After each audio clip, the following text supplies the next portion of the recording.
Friends, welcome Insta রান্নাঘর থেকে। আজকে নিয়ে এসেছি রেসিপি পটল চিংড়ি। আমরা কিন্তু সবাই ভালোবাসি।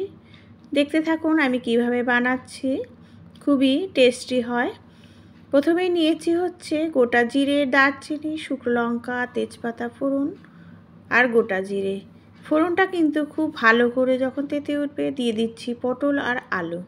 একসাথেই কিন্তু ভাজতে ভাজতে একদম যখন মজে যাবে দেব হচ্ছে তার আগে নুন হলুদ দিয়ে দিলাম। আমি কিন্তু চিংড়িটা ভেজে রাখিনি। যখন দেখছি যে পটল আর আলুটা খুব ভালো করে মজে গেছে তখনই কিন্তু আমি চিংড়িটা দিচ্ছি। চিংড়িটা দিয়ে আমি একসাথে চিংড়িটা এর মধ্যে ভেজে নেব, কারণ চিংড়ি কিন্তু খুব অল্প করে ভাজলেই আরও এর গন্ধটা সুন্দর হয়, খেতেও ভালো লাগে, চিংড়িগুলো শক্তও হয় না। দিয়ে দিচ্ছি হচ্ছে টমেটো।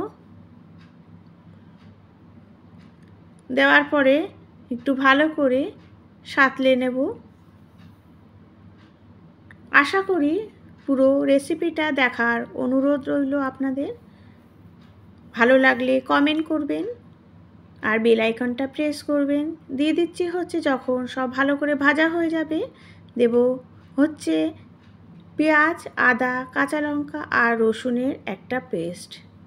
সেই পেস্টটা এর সাথে দিয়ে দিচ্ছি। দিয়ে ভালো করে যখন মশলাটা পটল আলুর সাথে কষে যাবে তখন কিন্তু এটা জল দিতে হবে।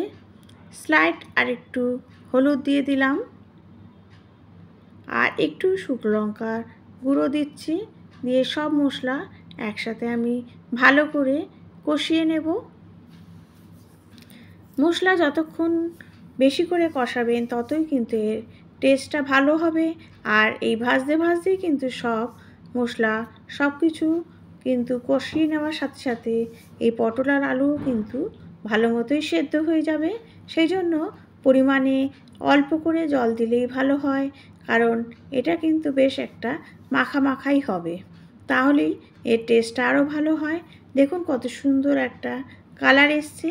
দিয়ে দিচ্ছি নামানোর আগে একটু ঘি। কেমন লাগলো রেসিপিটা পটল চিংড়ি অবশ্যই কিন্তু কমেন্ট করবেন, বেল আইকনটা প্রেস করবেন। Thank you.